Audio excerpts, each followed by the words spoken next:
विद्या के कमी के वजह से अगला टेररिस्ट बनके असंख्य बेगुनाह लोगों का जान ले लेता है।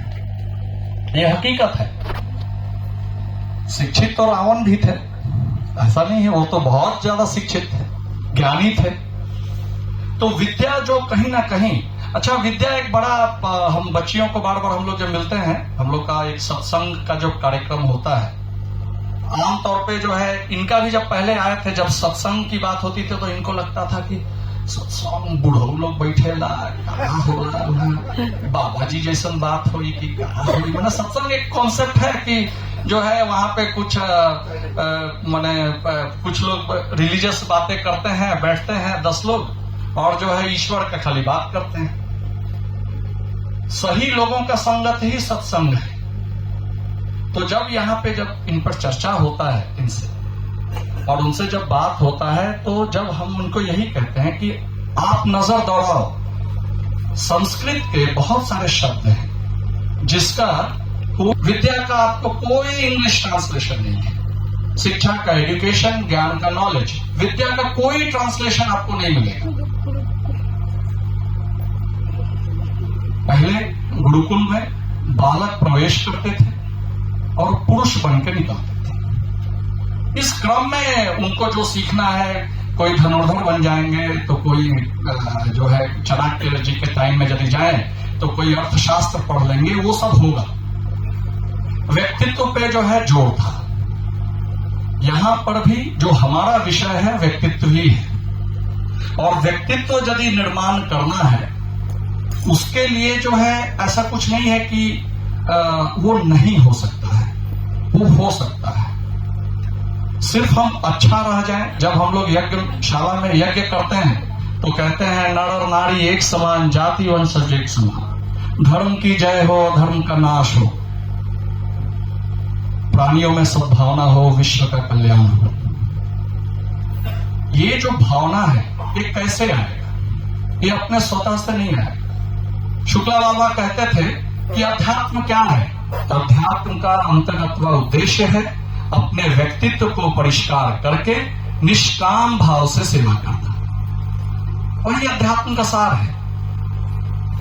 इनको जो है जब आप अपने बच्ची से प्राइवेटली, कभी मैं जरूर करते होंगे, लेकिन कभी खुले मन से, विशेषकर 2019 मतलब हम उनको 10 में से 9 नंबर देंगे, और 2021 अभी 10 में से हम 7 नंबर देंगे। अभी टाइम की बात है। लेकिन कभी आप अपने बच्ची से आप बैठ के जो है अध्यात्म पे चर्चा करिएगा, खुले मन से चर्चा करिएगा। आपकी बच्ची को ये समझ में आ गया है कर्म कांड जो हम करते हैं वो एक जरिया है, लेकिन जब तक कर्म कांड के पीछे भाव नहीं समझेंगे, भाव कांड हम जब तक नहीं समझेंगे, पवित्रीकरण का भाव नहीं समझेंगे, तो वो पानी है जो सर पे छिड़कते हैं, बस, और कुछ नहीं है। छोटी छोटी चीजें जो है उन्हें समझ में अब आने लगा है, उसका सीधा सीधा असर उनके व्यक्तित्व पे पड़ता है। हमारे गुरुदेव श्री राम शर्मा आचार्य जी कहा करते थे कि आत्म सुधार ही संसार की सबसे बड़ी सेवा है। आप अपना और कुछ न दो संसार को, लेकिन अपना ही सुधार कम से कम कर दो। व्यक्तित्व पे यदि निर्माण करना है, व्यक्तित्व निर्माण से ही परिवार निर्माण होगा, परिवार निर्माण से ही समाज निर्माण होगा। ऐसा नहीं हो सकता है कि समाज का निर्माण बिना परिवार का और बिना व्यक्ति के निर्माण के बगैर हो जाए। ऐसा पॉसिबल नहीं है। सोचने समझने का जो है तरीका बदलना पड़ेगा, वैचारिक जो परिवर्तन है वो लाना पड़ेगा। आप सब जानते हैं कि गुरुदेव का बहुत ही क्लियर कॉन्सेप्ट था, जागृत नारी कौन? शिक्षित, स्वावलंबी, विचारवान। शिक्षण और स्वावलंबन सबसे आसान है। जो ऑप्टोमेट्री में है, कोई बीबीए पढ़ रहा है, पास तो सभी करने हैं।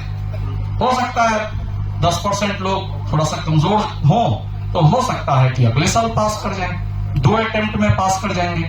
ऑप्टोमेट्रिस्ट तो सभी बन जाएंगे, या मैनेजर तो सभी बन जाएंगे, इसमें कोई बहुत बड़ी बात नहीं है। जॉब भी सभी को लग जाने हैं, वो भी कोई बहुत बड़ी बात नहीं है। वैचारिक जो परिवर्तन है वो आधा घंटा का 2 मीटिंग या 1-2 प्रेजेंटेशन से नहीं आता है। आईवी इंजेक्शन जैसे धीरे धीरे आईवी एंटीबायोटिक जो है अंदर का परिष्कार करता है वो होता है। उसमें वक्त लगता है, उसमें समय लगता है। बाबा कहते थे कि लोग गुरु शिष्य के बारे में वो कहते थे